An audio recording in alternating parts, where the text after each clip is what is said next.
بسم اللہ الرحمن الرحیم۔ السلام علیکم ورحمۃ اللہ وبرکاتہ۔ پیارے دوستوں، آج کی ویڈیو میں ہم رسول اکرم صلی اللہ علیہ وسلم کی ولادت پر ہونے والے معجزات کا ذکر کریں گے، لہٰذا اس ویڈیو کو محبت کے ساتھ اور عقیدت کے ساتھ آخر تک ضرور دیکھیے گا۔ دوستوں، حضرت شیخ عبدالحق محدث دہلوی رحمۃ اللہ فرماتے ہیں کہ ان حضرت صلی اللہ علیہ وسلم کی ولادت کے سلسلے میں آیات و کرامات بے شمار رہے، جن میں سے چند ایک یہ ہے کہ ایوان کسریٰ لرز اٹھا اور اس کے 14 کنگرے گر گئے اور دریائے سادہ خشک ہو گیا اور اس کا پانی زیر زمین چلا گیا، اور رور خانہ سادہ جسے وادی سادہ کہا جاتا ہے وہ جاری ہو گیا، حالانکہ اس سے قبل منطق ہوئے 1000 سال گزر چکا تھا، اور فارسیوں کا آتش کدہ بجھ گیا جو کہ 1000 سال سے گرم تھا، یعنی اس میں آگ جل رہی تھی۔ یہ سب باتیں مدرجات النبوت میں موجود ہیں۔ پیارے دوستو، جب حضور کریم صلی اللہ علیہ وسلم پیدا ہوئے تو اللہ تعالیٰ نے آپ کو پاکیزہ بدن اور تیز بھوک، کستوری کی طرح خوشبودار ختنہ شدہ نان، بریدہ چہرہ، نورانی آنکھیں، سرمگن دونوں شانوں کے درمیان مہر نبوت درخشاں پیدا فرمایا۔ پیارے دوستو، حضرت محمد صلی اللہ علیہ وسلم کی ولادت پر اللہ تعالیٰ نے آپ کی والدہ ماجدہ پر ایک روشن بادل ظاہر فرمایا، جس میں روشنی کے ساتھ گھوڑوں کے بننے اور پرندوں کے اڑنے کی آوازیں تھیں اور کچھ انسانوں کی بولیاں تھیں، اور اعلان ہوا کہ محمد صلی اللہ علیہ وسلم کو مشرق و مغرب اور سمندروں کو بھی سیر کرواؤ، تاکہ تمام کائنات کو ان کا نام اور حلیہ اور اس کے ساتھ ساتھ ان کی صفات بھی معلوم ہو جائیں، اور ان کو تمام جاندار مخلوق، جنس و انس، ملائکہ اور چرندوں پرندوں کے سامنے پیش کرو، اور تمام انبیاء کرام کی اخلاق حسنہ سے مزین کرو۔ اور اس کے بعد وہ بادل چھٹ گئے، ستارے قریب آ گئے، اور ماندی نے اعلان کیا کہ واہ واہ، کیا خوب، محمد صلی اللہ علیہ وسلم کو تمام دنیا پر قبضہ دے دیا، اور کائنات عالم کی کوئی چیز باقی نہ رہی کہ جو ان کے قابض و اقتدار میں نہ ہو۔ اس کے بعد 3 شخص نظر آئے، ایک کے ہاتھ میں چاندنی کا لوٹا تھا، دوسرے کے ہاتھ میں سبز زمرد کا طشت، تیسرے کے ہاتھ میں ایک چمکدار انگوٹھی تھی۔ انگوٹھی کو 7 مرتبہ دھو کر حضور پاک صلی اللہ علیہ وسلم کے دونوں شانوں کے درمیان مہر نبوت لگا دی۔ آپ کو ریشمی کپڑے میں لپیٹ کر آپ کی والدہ ماجدہ کے سپرد کر دیا گیا۔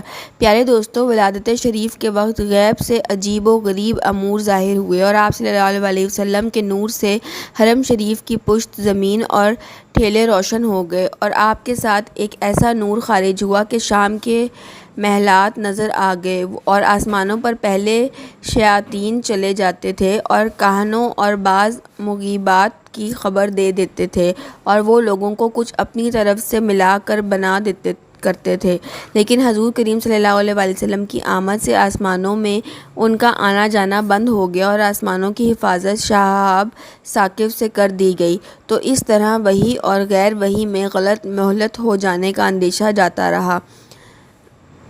شہر مدائن میں محل کسریٰ پھٹ گیا، اور اس کے 14 کنگارے گر پڑے، اور فارس کے آتش کدہ ایسے سردار پڑ گئے کہ ہر چندہ ان میں آگ جلانے کی کوشش کی گئی مگر نہ جلتی تھی۔ بحیرہ سادہ جو ہمدان و کم کے درمیان بالکل خشک ہو گیا تھا، وادی سادہ جو شام و کوفہ کے درمیان تھے جو کہ بالکل خشک پڑی تھی، الباب بہنے لگی۔ پیارے دوستو، جب نبی کریم صلی اللہ علیہ وسلم اپنی والدہ ماجدہ حضرت بی بی آمنہ علیہ السلام کے شق مبارک میں تھے، بی بی آمنہ کی پیشانی پر نور کی مانند چمکتے دکھائی دیتے تھے۔ بی بی آمنہ کہیں بھی تشریف لے جاتی تو بادل آپ پر سایہ کرتے، درخت جھک کر سلام پیش کرتے، اور پتھر بول کر سلامی بھیجتے تھے۔ جب نبی کریم صلی اللہ علیہ وسلم کی پیدائش مبارک ہوئی تو پورے آسمان پر نور ہی نور پھیل گیا، دنیا کے تمام بت اور مجسمے اندھے منہ گر پڑے۔ حضرت جبرائیل علیہ السلام نے مغرب و شمال اور جنوب میں جشن ولادت مصطفیٰ صلی اللہ علیہ وسلم کی خوشی میں جھنڈے لگائے۔ فرشتے آپ صلی اللہ علیہ وسلم کے استقبال کے لیے آسمانوں سے قطاروں کی شکل میں نازل ہوئے، اور ہر اندھیرا اجالے میں تبدیل ہو گیا۔ حضور نبی کریم صلی اللہ علیہ وسلم کی ولادت و سعادت کے متعلق آپ صلی اللہ علیہ وسلم کے دادا جان حضرت عبدالمطلب فرماتے ہیں کہ میں کعبۃ اللہ کا طواف کر رہا تھا کہ اچانک میں نے دیکھا کہ کعبہ چاروں طرف سے جھکا اور مقام ابراہیم میں سجدہ کرنے لگا۔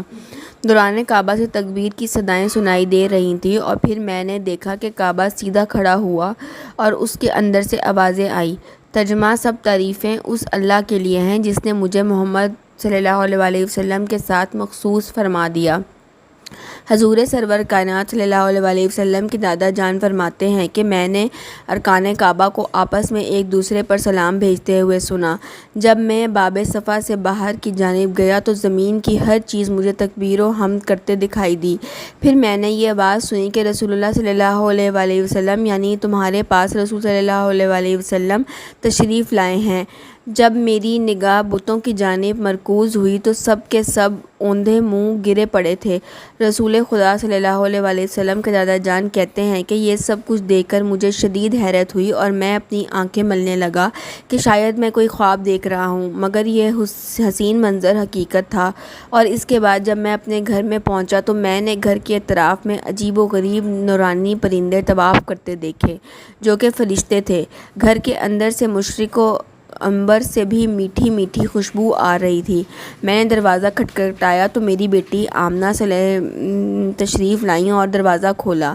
حضرت سرور کائنات صلی اللہ علیہ وسلم کی والدہ ماجدہ حضرت بی بی آمنہ علیہ السلام کی پیشانی پر ایک نور چمکتا دکھائی دیتا تھا، وہ نظر نہ آیا۔ حضرت عبد المطلب نے پوچھا، بیٹی تمہاری پیشانی کا نور کہاں چلا گیا؟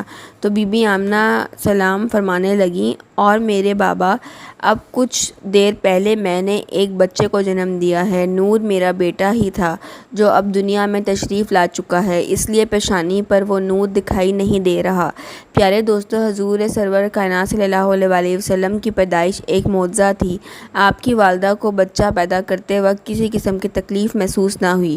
آپ بالکل پاک صاف اور چمکتے ہوئے اس دنیا میں تشریف لائے۔ بی بی آمنہ علیہ السلام فرماتی ہیں کہ نبی کریم صلی اللہ علیہ وسلم کی پیدائش کے بعد ایک غائبی آواز سنائی دی۔ میں نے سنا کہ پکارنے والا کہہ رہا ہے، اس کا نام محمد صلی اللہ علیہ وسلم رکھنا۔ یہ بچہ وہی ہے جس کا ساری دنیا کو انتظار تھا، جو دنیا کے اندھیروں اور کفر و جہالت کا خاتمہ کرے گا۔ یہ بچہ وہ آخری نبی ہے جس کی تشریف آوری کی خبر تمام انبیاء کریم صلی اللہ علیہ وسلم دیتے تھے۔ اس کا نام آسمانوں پر محمود ہے اور تورات میں معید ہے، زبور میں ہادی، انجیل میں احمد اور قرآن میں طٰہٰ، یاسین اور محمد ہے صلی اللہ علیہ وسلم۔